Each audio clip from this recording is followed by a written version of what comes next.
as the year is winding down, starting to see kind of less and less new releases, I guess. I don't know, less is coming out, obviously. It's kind of weird that 2022 will already be over in a couple weeks. I don't know, it just seems very weird to me. This year very much flew by, but um, ignoring all of that, let's talk about the three movies that I'm here to talk about today. And those are all Bones and All, Pinocchio, the Guillermo del Toro version, and then Strange World, the new Disney animated flick. So I'm just going to rapid fire talk about these, and yeah, let's just get right into it. So the first one's going to be Bones and All. I saw this one first, so I'm going to talk about it first.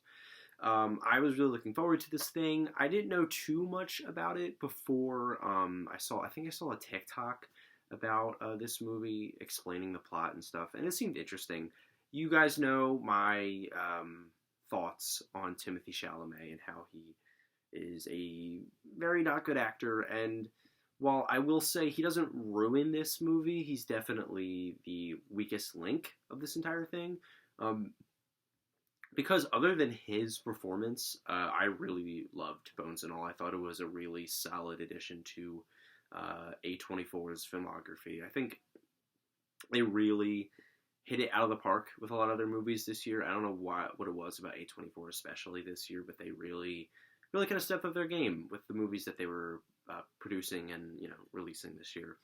The cinematography really has to be talked about first with this film because it is gorgeous. It really is reminiscent of a lot of older road trip movies, but ones that aren't like corny, I guess. It's more like romanticizing that era. And I think this movie takes place in the 90s.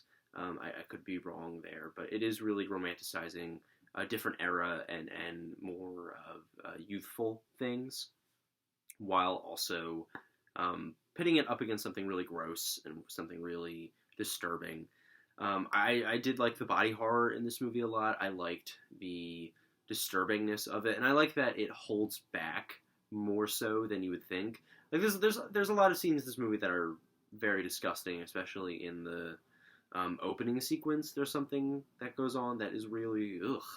But I don't know. I was expecting more gore out of this movie than what we got, and honestly, I like that they scaled it back a little bit. I thought the storytelling was really well done. I really liked the main character. I liked how she had a personality, and kind of her quest wasn't so I don't know, generic, I guess.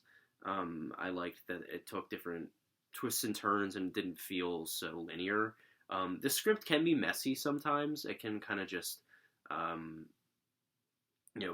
scenes kind of just fall into each other sometimes, which I'm not a huge fan of, but it mostly was pretty good.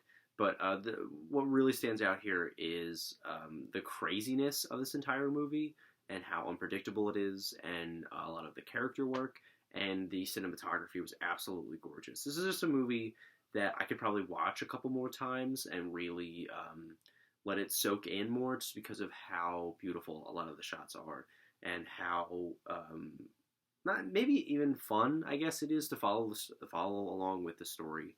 I don't know. There was just a lot of really good storytelling going on, and it had a unique grasp on its own concept, I guess.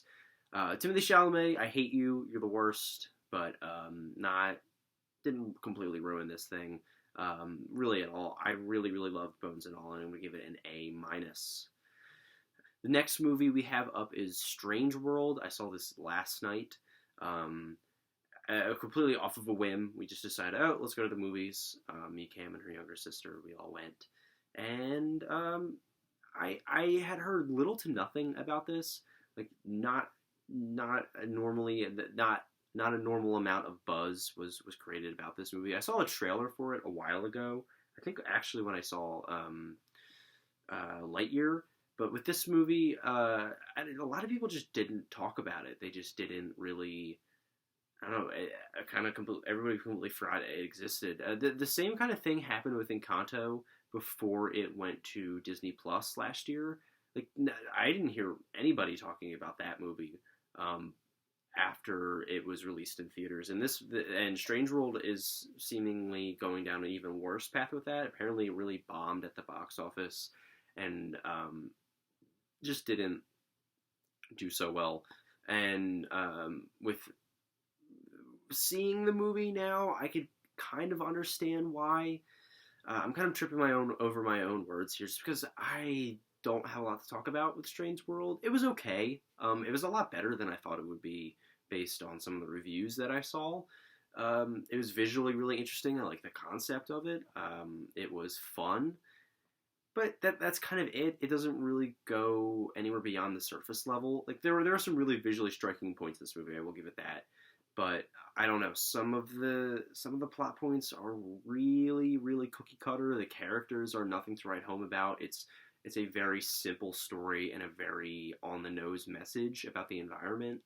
That just seems like a little too general and a little too like Disney being, oh, we're progressive, but not really. I don't know. This movie is fine for what it is. It's a Disney movie. It's got cool animation. It's fine. It's okay.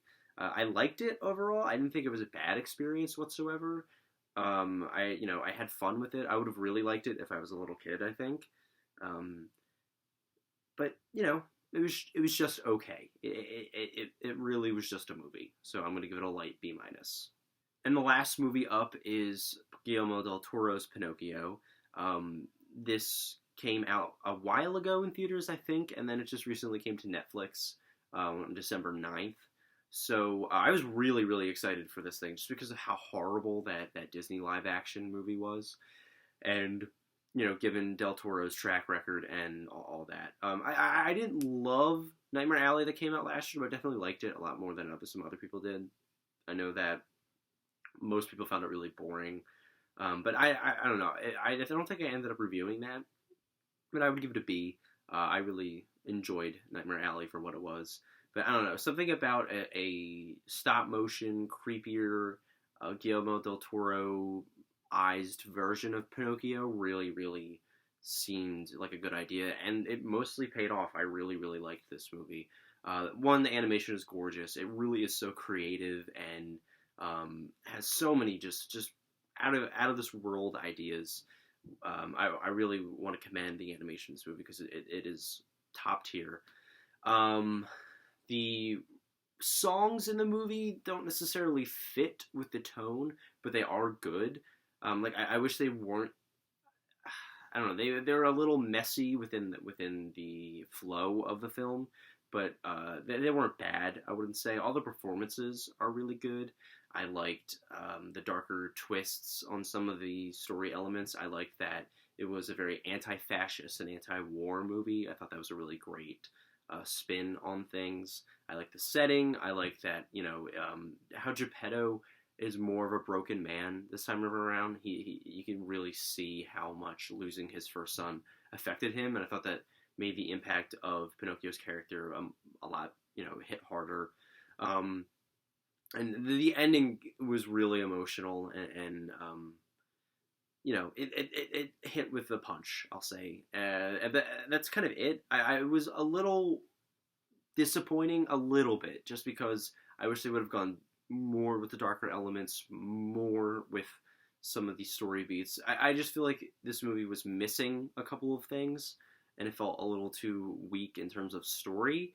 But other than that, I really liked Guillermo del Toro's Pinocchio, and I'm going to give it a strong B+.